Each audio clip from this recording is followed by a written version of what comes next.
Welcome to the Deep Dive. Today, we're really getting into the life and amazing career of a true icon of Indian cinema, Kajol Mukherjee Devgan. Absolutely. And our mission, really, for this deep dive is to unpack her extraordinary journey. From a family so deeply rooted in film all the way to superstardom. Yeah. We'll look at her unique career choices, that really rare filmfare win, and just her enduring legacy, both on screen and, well, off screen too.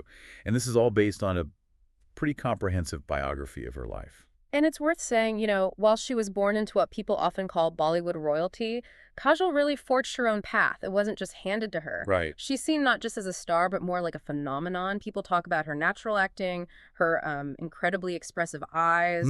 They really tell a story. Okay, so let's start at the beginning. Lay that foundation. She was born August 5, 1974 in Mumbai.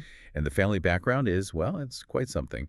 Her mother, Tanuja, a veteran actress herself. Her father, Shoma Mukherjee, a film director and producer. And her younger sister, Tanisha Mukherjee. She's also an actress. It really highlights the significance of the Mukherjee Samarth family. It's not just one generation, is it? Yeah. It's this long, long lineage in the Indian film industry. You go back to her maternal grandmother, Shobna Samarth. Also an actress. Exactly. And even her great-grandmother, Ratan Bai. So cinema is, it's literally in her blood, deeply embedded. Okay, so knowing that incredibly rich background, here's something really interesting that speaks to her independence early on. Okay. She went to St. Joseph's Convent School in Panchgani, but the biography mentions she apparently left school at just 16. 16, wow. Yeah, 16 to pursue acting. That feels like a really bold move, especially then. It really does. It says a lot, I think, about her focus, maybe her self-belief even back then. Yeah. In an industry where family names carry weight, just stepping out like that, leaving formal education behind, it signals she wasn't just going to follow a script, so to speak. Right, she was writing her own. Pretty much. An early sign of her charting her own course, definitely. And she didn't waste time. Her acting debut was in 1992, the film Bikuti, opposite Kamal Sadhana. But things moved fast. Her first big commercial hit came just the next year, 1993, Bazigar. Ah, Bazigar. Yeah. And that's where she starred opposite Shah Rukh Khan.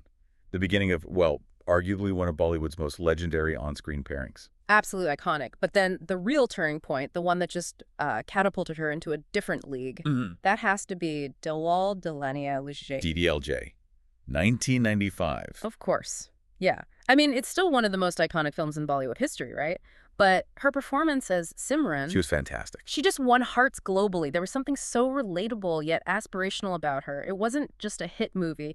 It became this huge cultural phenomenon. And that really kicked off an incredible streak for her. From 94 to 99, it was just hit after hit. A golden run. You had Ye Dilagi in 94, Pyar Kiya to Darnakaya in 98, Kuch Kuch Hoda Hai, another massive blockbuster with Shah Rukh Khan in 98. Another iconic one. And Hum Aapki Dil Mein Rehte Hain in 99. Just an amazing run. But amidst all that mainstream success, something really stands out for me, showing her willingness to take risks. How's that? Her Filmfare Award for Best Villain for Goopt, The Hidden Truth in 1997. Oh, right. That was huge. It was more than huge. It was almost unheard of. A leading actress winning for playing a negative role. Yeah, you didn't see that often. It was such a rare feat. It really showed her versatility, her guts as an actor. She wasn't afraid to step outside the typical heroine box, even when she was right at the top. Makes you ask, what kind of artist is that? That's a great point about her mindset. And it ties into her next big decision, doesn't it? After Kabhi Khushi Kabhie Gham in 2001, another huge ensemble hit. Massive. Kajol took a break, a pretty significant break from acting. Think about that at the absolute peak of her career. She chose to step back, focus on her family. That was quite unconventional in Bollywood at the time. It really was, especially for a top female star. But what's fascinating is how she managed her return. Fana in 2006, opposite Amir Khan. Great film. And it was a huge success, critically and commercially. It just proved her appeal hadn't faded one bit. It wasn't just a comeback. It felt like a powerful statement that she could do it on her own terms. And she kept going after that. The roles kept coming. We saw her in Umi Aur Hum in 2008, which was interesting because it was directed by her husband, Ajay Devgan. Right. A different dynamic there. Then My Name is Khan in 2010. Reuniting with Shah Rukh Khan, which was wonderful to see. Always magical, that pairing. Then Dilwal in 2015, Helicopter Ela in 2018, Tanhaji in 2020, playing Savitribai Malasar alongside Ajay again, and even moving on to streaming platforms with Trapanga in 2021 on Netflix. And what's really striking there is her adaptability, isn't it? How so? Well, she's constantly adapting to different kinds of roles, working with different directors, including her husband, obviously, and even embracing new formats like Netflix. She's managed to stay relevant, stay acclaimed across, 3 decades now? It shows a real skill in choosing projects. Her impact is definitely reflected in the awards, too. She has, 6 Filmfare Awards? 6, yes. Which is a remarkable number, including Best Actress for some of her most iconic films, DDLJ, Kuch Kuch Hota Hai, Kabhi Khushi Kabhie Gham, My Name is Khan. That's quite the collection. And it's not just industry awards. There's national recognition, too. She received the Padma Shri in 2011. India's 4th highest civilian award. Exactly. Which shows her impact goes way beyond just box office numbers. She's been honored internationally, too, for her contribution to Indian cinema. It speaks volumes. And then there's her personal life. She married actor Ajay Devgan back on February 24th, 1999. It was apparently a very private ceremony. Which kind of fits her persona, doesn't it? It does. And they have 2 children, Nisa, born in 2003, and their son Yug, born in 2010. Yeah, and her public image is quite distinctive. She's known for having a really strong personality, being intelligent, having this great sense of humor. You hear that a lot. But also, despite being, Bollywood royalty, she's often described as very grounded, fiercely private about her family life. Which is interesting, that balance. It is. It makes her seem, more real, perhaps, more relatable than maybe some other stars of her stature. And she uses her platform beyond films, too. She's quite involved in social causes. Yes, definitely.